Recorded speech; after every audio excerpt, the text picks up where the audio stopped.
My daughter's always giving me skin products to try, and I always use them for a few days, and then I just get bored and stop. But since I started using OneSkin, and that's today's sponsor, I've been using it twice a day without fail. And I'm not kidding. I've been using it around my eyes and on my face. And within a week, I'm already seeing differences. It's easy to use, and my skin really feels soft, and I think it looks healthier. I'm sure you know this already, but stress, hormone fluctuations, and a lack of sleep can affect your skin. From dry skin to dark spots and acne, your complexion may not be where it used to be, and that's totally normal. However, one skin can really help. I like this company. It's an all women team of scientists, and they've developed a peptide called OS1, and it improves the health of your skin basically from inside out. In other words, it gets to the root of the problem. And as a physician, it's important to me that the benefits have been backed by studies. Now, for the first time, I'm recommending a skincare product to my daughter. So you can get started today with 15% off using the code toddlers at oneskin.co. That's 15% off oneskin.co with the code toddlers. Now, after you purchase, they're going to ask you where you heard about them. So please let them know that Toddlers Made Easy referred you to them, as that's one way of supporting the show. Welcome to Toddlers Made Easy, where there's no fluff, just practical, research based, 15 minutes or less parenting strategies. For those of you who don't know me, I'm Dr. Catherine, a pediatrician with more than 33 years of experience. I'm the author of 2 parenting books, the founder of Healthiest Baby, and the mother of 4 amazing adult kids. And let's not forget Smudge, my great big golden doodle. Today, we're going to be talking about the new way to think about potty training readiness. This is a subject that can make even the most seasoned parents break into a cold sweat. In fact, I get so many DMs and emails about how do I know if my child is ready to start potty training. So that's what we're going to focus on today. And I'm going to share with you my aha moment that changed everything for me. But before we dive into this, I want to share a little story that popped into my head as I was preparing this episode. And to be honest with you, it has nothing to do with this episode, but it's the story that came to mind, and I want to share it with you. So many years ago, and many years ago, actually, I was about 7 years old at the time. My mother and I were out for a drive, and it was a beautiful day. My mother was wearing a kerchief around her hair and sunglasses, very Jackie Kennedy style. And I was sitting up in the front seat with my mom, and we were just having a nice chat. At the time, I didn't realize that there was any special message I was about to hear. I thought we were just out for a nice drive together. But after a few minutes, my mother told me that I was about to become a big sister. Now, I was the third child, and I'd been the baby of the family for about 7 years, and I was pretty invested in it. But here's the thing. At the moment that my mother told me I was about to become a big sister, the car door swung open, and in those days you didn't wear seatbelts, and I went flying out of the car. Now, I know that sounds horrible, but we were in a small, quiet neighborhood and going slowly, and so I didn't actually get hurt. My emotions got hurt, but I was fine, and I'm betting my mom didn't feel much like Mary Poppins that day. But in that moment, when I was told I was about to become a big sister and I went flying out of the car, those 2 incidents are tied together for me. However, I adore my baby brother, and I always did, but I sometimes laugh to myself when I'm preparing a blog or a podcast episode about how to prepare your toddler for a new baby, and I think, well, if being thrown out of a car didn't hurt our relationship, then probably nothing would. Anyhow, let's get to the topic at hand today.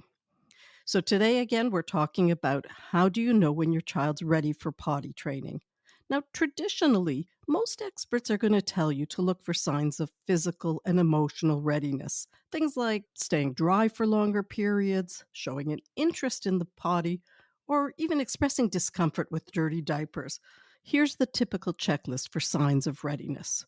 When your child stays dry for 2 hours or wakes up dry from a nap, when your child makes sounds or stops moving when they need to pee or poop, when your child can listen and follow easy directions, when your child can walk to the bathroom and help push down their pants, when your child shows signs of not liking wet diapers and asking for a new one, when your child is out of that no phase and craves independence. But here's the question: do you really need to wait for these signs, and says who? A lot of things in parenting are just habits that have been handed down, and no one's ever asked any question about why. Why is this the signs that you have to wait for instance? So let's step back for a moment and think about this. Babies often wet their diapers right after eating because their digestive systems are still developing. They can't control the muscles that hold in the pee and the poop, and this ability, it usually develops all on its own around 18 to 24 months of age, usually closer to 18 months of age. Now, as long as the peeing and pooping process remains involuntary, a baby can't start potty training. Around the first birthday, kids start to notice when they need to pee or poop. So you might see a 1 year old squat or tug at their diaper. If they're placed on the potty at the exact right moment, they'll pee into it. But you can't deliberately wait to use the potty. And so a 1 year old cannot typically be potty trained. Now, some of you may be saying, wait, what about elimination communication? And that's a whole different topic based on a whole different criteria. So we're not going to really talk about that here because it's quite different than potty training. However, back to the topic. Controlling this sphincter is critical for physical readiness. And it makes perfect sense that you can't potty train until your child has that control. But there's more to readiness than just sphincter control. There's a willingness and emotional readiness to potty training and giving up diapers. And this is where the big aha moment came in for me. Many potty training problems arise because a child feels pressured to use the potty, and nobody likes to be pushed around. And when you're potty training, you can be pushed around every 2 hours to use the potty. Now, we usually blame potty training accidents or pushback or rebelliousness on readiness. We say, well, your child wasn't ready to potty train. But honestly, most often it's related to how we approach potty training. In other words, the strategy you use for potty training, it's going to influence a child's willingness to give it a try. So when we adopt a no pressure approach, and I like to call it a laid back approach, this is where your child is the hero, the one who's doing the work and making the accomplishments. And you're the guide, but the child is the hero. Kids are much less likely to rebel against it. Another word for that is toilet learning, not toilet training. So, while a child needs to be physically ready with sphincter control, we all agree that makes perfect sense. But our approach to potty training, it also influences your child's readiness or willingness, we should say, to use the potty. So once I realized that readiness wasn't the whole picture, it's not that kids have accidents because they're not emotionally ready, but in fact, the process we use, and it makes perfect sense, but the process we use influences a child's willingness to use the potty. That's when I had this whole new idea and awareness of how we could have an impact on readiness. So let me explain that. One mom came to me and she said, my child, I know he knows exactly what to do. He just won't do it. So, for instance, I'll say, go sit on the potty. And he will. He'll go sit on the potty, but he'll stand right up and pee on the floor. So, the typical response would be, well, your child's just not emotionally ready. But in fact, that's not the whole picture. And I believe it really is a sign that you're not using an approach that's a good fit for your child. So, parenting experts always recommend prepping for big events, like when you take your child to the doctor or the dentist. You tell your child what to expect, what's going to happen, how they might feel about it. You give them some tools to cope with the difficulties. But for some reason, we don't do that with potty training. We just literally go from one day no potty training to the next day, here's your underwear. So, this is where pre potty training prep comes in. In other words, easing your child into potty training rather than just waiting for signs of readiness is something you can do once your child has developed that physical sphincter control. So, say starting around 18 to 24 months, you can start pre-potty training your child, and then you basically ease them into the process. And you know what happens when you do this? There are very few signs of not being emotionally ready. I received so many emails saying after pre potty training prep, I didn't really need to train my child. She did it herself. So I would like to just take a moment and go through some more of the advantages of pre potty training.